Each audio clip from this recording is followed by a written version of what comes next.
T'avais quel âge quand t'étais 15-5 et que tu disais que tu voulais être joueur professionnel de tennis? J'avais 17 ans, ouais, j'avais 17 ans et demi, je crois. Et on te répondait quoi quand déjà, est-ce que tu le disais publiquement Non, à mais cette non, je le époque-là? disais pas, ça, je le disais pas. C'est pas quelque chose que je disais, j'affichais pas, je m'affichais pas, comment dire, j'avais aucune, je savais ce que je valais et ce que ça représentait, donc j'étais discret par rapport à comment dire, à mes objectifs, à mes rêves et à ce que je ressentais au fond de moi-même. Donc moi, je faisais mon truc dans mon coin avec passion, avec implication, comme j'ai toujours fait dans ce qui m'intéresse.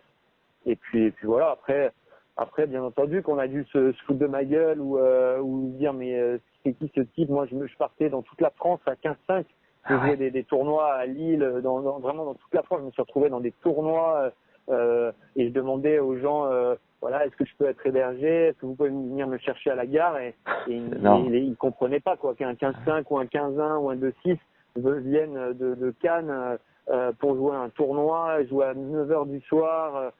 Des trucs comme ça. Je me souviens de tournois à Lille où justement dans ces années-là où j'apprenais à partir, j'étais jamais parti de chez moi et je me retrouvais à jouer des tournois, des matchs à 21 heures à Lille et j'étais dans des états par moments pas possibles parce que c'était un peu nouveau pour moi. À 17 ans, bon, j'ai envie de dire 17 ans, c'est déjà avancé, mais je pouvais me retrouver dans des états d'âme qui m'empêchaient presque de jouer et je perdais des matchs lamentablement contre des mecs qui jouaient bien moins bien que moi. Ouais. Et je me confrontais à ces choses-là qui me faisaient bien chier, bien mal, qui m'ont fait perdre pas mal de temps.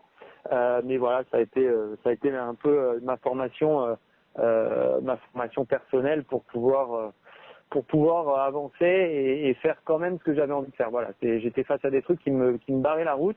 Mais j'avais quand même la sensation de me dire mais attends, mais c'est pas ce que je veux au niveau du tennis, ça représente pas ce que je suis capable de faire, donc il faut que j'arrive à quand même me sortir de ça pour juste exprimer ce que je sens pouvoir faire, quoi. Voilà. Salut, c'est Max. Pour recevoir les prochains épisodes et quelques coulisses en exclusivité, vous pouvez vous inscrire à la newsletter juste en dessous en description, puis nous laisser un commentaire et 5 étoiles sur Apple Podcast nous aide considérablement à faire connaître la chaîne d'une part, et surtout vous régaler d'autre part. Alors un grand merci les légendes.